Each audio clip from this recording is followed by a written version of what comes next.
एक और जब हम चांद पर जाने की कल्पना कर रहे हैं, चांद पर प्लॉट खरीद करके रहना का विचार इंसानों के दिमाग में आ रहा है।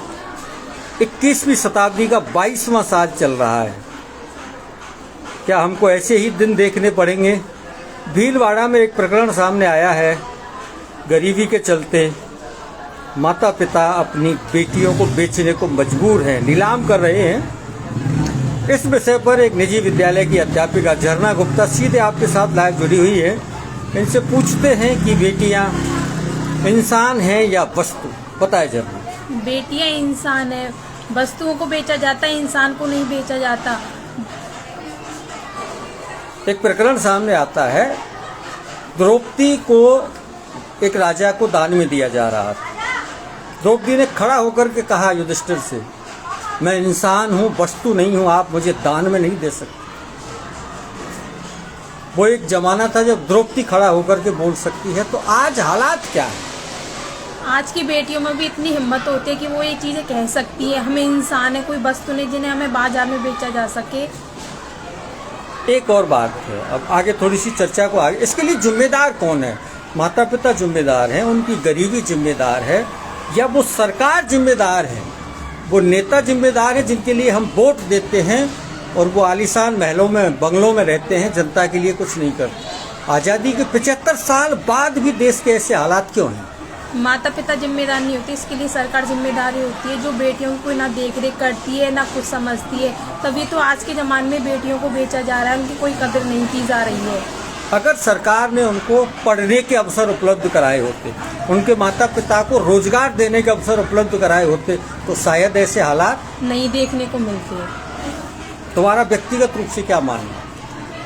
क्योंकि बेटियां, जब तक बेटियां घर में नहीं होंगी तो हमारे ना तो घर में कोई लक्ष्मी ना कोई होगी। बेटियों को लक्ष्मी के रूप में घर की रौनक है बेटियां, ऐसे में उनको बेच देना कोई वस्तु थोड़ी है जिनको बेचा जाए। बेटियां तो एक पिता और माँ का दिल का टुकड़ा होती है, जिनको हम ना तो कभी सोच भी नहीं सकते कि इनको कभी हम बेचें। तो ऐसी जो घटना भीलवाड़ा में सामने आई है, एक घटना सामने आई है, एक स्टाम्प पकड़ा गया है जिस पर स्टाम्प पेपर पर लिख करके बेटियों को बेचा जा रहा है। थोड़ा सा सोचनीय विषय यह है कि जो खरीद रहे हैं वो क्या करेंगे? वो उन्हें अगले बाजार में बेचेंगे और पैसे कमाएंगे।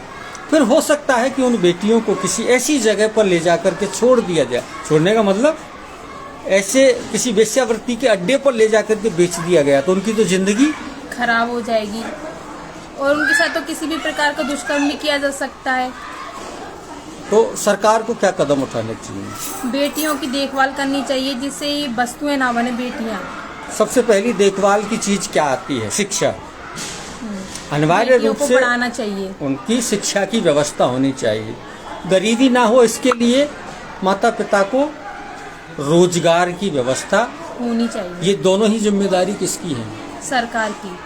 क्या उन बेटियों का भी कुछ दोष है? नहीं, एक ही दोष है उनका तो कि अगर वो पढ़ी लिखी होती तो इस बात की शिकायत नहीं होती, शिकायत कर सकती थी, लेकिन वो बेजुबान है। एक तरह से जानवरों जैसा ही व्यवहार किया जा रहा है। भाई जानवरों को लोग बेच देते हैं बाजार में, ऐसे ही बेटियों को बेचा जा रहा है। आखिर में क्या कहना चाहोगी? बेटियां इंसान हैं, वस्तु नहीं है जिन्हें आप बाजार में ले जा करके नहीं बेच सकते। एक अध्यापिका के नाते बच्चों को आप पढ़ाती हैं, आपके खुद के विचार क्या हैं इस विषय पर? बेटियां कोई वस्तु नहीं है, एक इंसान है। माता पिता को भी चाहिए कि वो भी अपनी बेटियों की देख रेख करें, उन पर ध्यान दें, उनकी शिक्षा के बारे में सोचें। हमें बेटियों को किस तरह पढ़ाना है, उनको पढ़ाने की शिक्षा के लिए कभी नहीं रोकें और ना कभी ये सोचें कि हम बेटी को बाहर नहीं भेजेंगे। बेटे कोई बाहर भेजते, क्या इस जमाने में लड़कियां पढ़ नहीं सकती? यदि हम उनके लिए भविष्य के बारे में बहुत कुछ सोचें तो बेटियां बहुत कुछ करके दिखाती हैं। किसी भी क्षेत्र में बेटों से कम नहीं है बेटियां, बशर्ते उनको अवसर नहीं मिल पाता है। अवसर अगर उनको मिले तो बेटियां बहुत कुछ करके दिखाती हैं। साथियों, ये थी झरना, और झरना ने आपके अपने विचार शेयर किए हैं। वीडियो में कमेंट्स करके आप इससे सहमत असहमत जो भी हों अपने विचार शेयर करें।